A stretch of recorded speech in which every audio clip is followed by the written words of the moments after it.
Hello friends, good morning. তোমরা সবাই কেমন আছো? আশা করছি ভালো আছো। তো এখানে দেখো সকাল সকাল আমি একদম রেডি হয়ে গেছি। আজকে উঠেছি অনেক সকালবেলা, পুরো 4টের সময় ঘুম থেকে উঠেছি, তারপরে স্নান করেছি, ঠাকুরকে দিয়েছি। আজকে যেহেতু মঙ্গলবার, তো সেই জন্য আমার হনুমানজির পুজো করার ছিল, মন্দিরে যেতে পারিনি।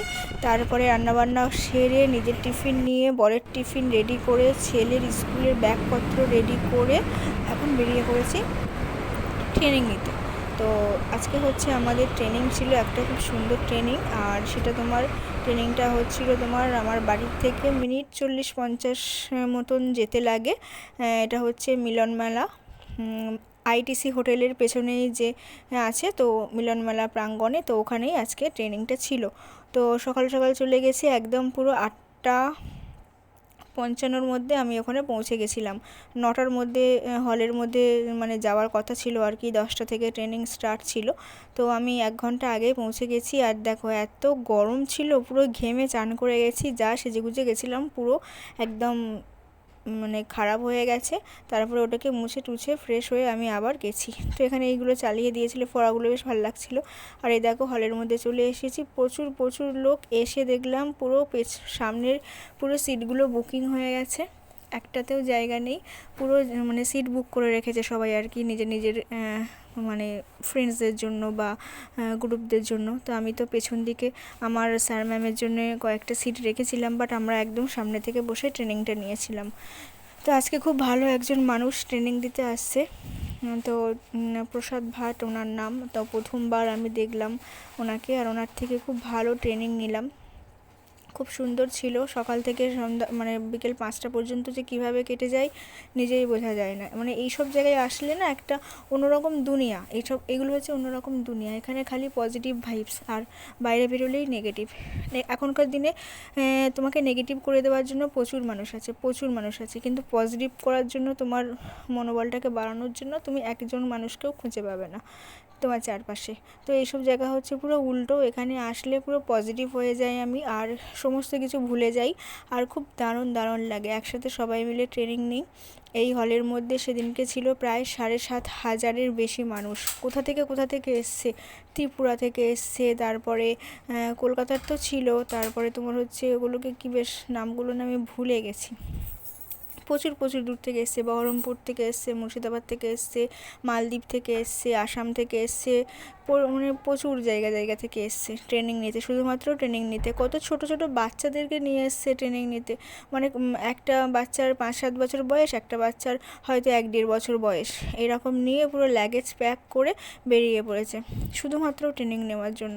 ট্রেনিংটা এত ইম্পর্টেন্ট। তো এই যে ইনি হচ্ছেন সেই মানে গুরুজন, জানি না ভগবান বললে মনে হয় ভালো হয়। তো যারা যারা হার্বালাইফ করে সবাই ভগবান বলে এনাকে আমরা মানি। তো এনার নাম হচ্ছে প্রসাদ ভাট। ইনি এসেছিলেন ব্যাঙ্গালোর থেকে আমাদেরকে ট্রেনিং দিতে। খুব সুন্দর কথাবার্তা বলেন। নিজের লাইফ স্টোরিটা, পুরো জার্নিটা, নিজের লাইফ স্টোরির যে আপস অ্যান্ড ডাউনের যে পুরো জার্নিটা, পুরো একটা স্টোরির মাধ্যমে আমাদেরকে বুঝিয়ে দিয়েছেন। মানে ওনার কথাগুলো বোঝার জন্য, সঠিক অ্যাঙ্গেল দিয়ে বোঝার জন্যও না মানে প্রচুর মানে কি বলবো, নিজেকে আপডেট করতে হয়। তো আমি তো আমার মতন করে বুঝেছি, কারণ ওনার কথা মতন, ওনার কথাগুলো ওনার অ্যাঙ্গেল দিয়ে বোঝার জন্য তো আমাকে ওনার জায়গাটা যেতে হবে, তাই না? প্রত্যেকটা বয়সের একটা আলাদা অভিজ্ঞতা থাকে।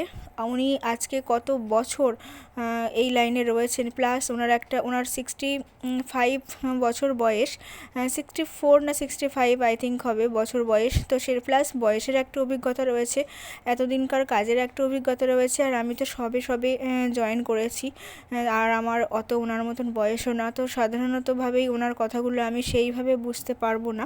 বেসিক্যালি ট্রেনিংটা আমি হয়তো 20% নিতে পেরেছি কিনা সন্দেহ, বাকি 80% আমার মাথার উপর দিয়ে গেছে। হয়তো বুঝবো, কারণ ওনার বলা প্রত্যেকটা কথা আমার মনে আছে।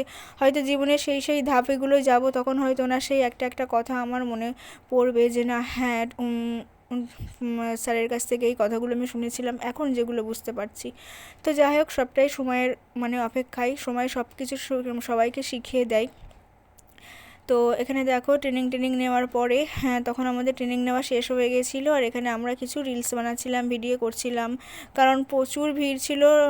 মানে একটাই গেট খোলা ছিল, তো 7,500 মানুষ বেরোবে, তো প্রচুর ভিড় থাকে। তো সেই জন্য আমরা ভাবলাম একটুখানি আমরা রিলস বানিয়ে নিই, একটুখানি ভিডিও করে নিই, কারণ এগুলোই তো থাকবে স্মৃতি হয়ে, তাই না? এই দিনটা, এই যে 16 তারিখটা, এপ্রিল মাসের যে 16 তারিখ, এই দিনটা তো লাইফে ফিরে আসবে না। হয়তো 2025-এর এপ্রিল মাসের 16 তারিখ পাবো, বাট ওই দিনকে হয়তো বেবি ট্রেনিং থাকবে না। তো যাই হোক, 2024-এর এই 16 তারিখটা আমার জীবনের খুব খুব একটা ইম্পর্টেন্ট দিক। জানি না আমি কতদূর কী করতে পারবো, তবে এই যে সময়গুলো কাটাচ্ছি এগুলো আমার জীবনে সত্যি সত্যি অনেক অনেক দামি। তো দেখো বেরিয়ে পড়েছি, আর সন্ধ্যা হয়ে গেছে, আর আস্তে আস্তে পুরো খালি হয়ে যাচ্ছে সবাই। আর এখানে দেখো স্যার ম্যামেরা চলে গেছিলো, আর আমি এই গাছের তলাটায় বসে ওর জন্য অপেক্ষা করছিলাম। তখন ঘড়িতে সময় ছিল 6:45।